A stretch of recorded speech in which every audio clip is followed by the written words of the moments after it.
ফজরের কসম করে আল্লাহ বলেছেন, ফজর সকাল, ফজর নিঃশ্বাস ছাড়ে। অসাধারণ একটা আয়াত, ফজর নিঃশ্বাস ছাড়ে। আজকের এডুকেশন সিস্টেম আমাদের এটা বিশ্বাস করবে সকাল নিঃশ্বাস ছাড়ে?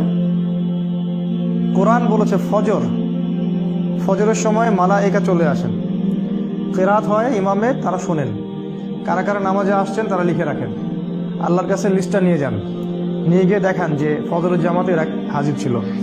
আবার আসরের জামাতে আরেক দল ফেরেশতা আসে, তারা আবার দেখেন আসরের জামাতে কারা কারা আছে, তারা আবার ফজর পর্যন্ত থাকে। কোরআনে সূরা ফজরের মধ্যে শপথ করে বলা হচ্ছে যে ফজর নিঃশ্বাস ছাড়ে। আমাদের এডুকেশন সিস্টেম কি বিশ্বাস করবে কথাটা যে ফজর নিঃশ্বাস ছাড়ে? তারা বল পাগলের প্রলাপ, কি বলে, হয়তো গাল গল্প বলে। এই জন্য আমি বারবার বলি যে this education system is created by দাজ্জাল। এই এডুকেশন সিস্টেমটা ক্রিয়েট করেছে দাজ্জাল নিজেই। তার উদ্দেশ্য একটাই, কিভাবে আমাদের পুরো জেনারেশনের পর জেনারেশন, প্রজন্মের পর প্রজন্মকে আল্লাহ থেকে দূরে সরানো যায়, এটাই উদ্দেশ্য, আর কোনো উদ্দেশ্য নেই।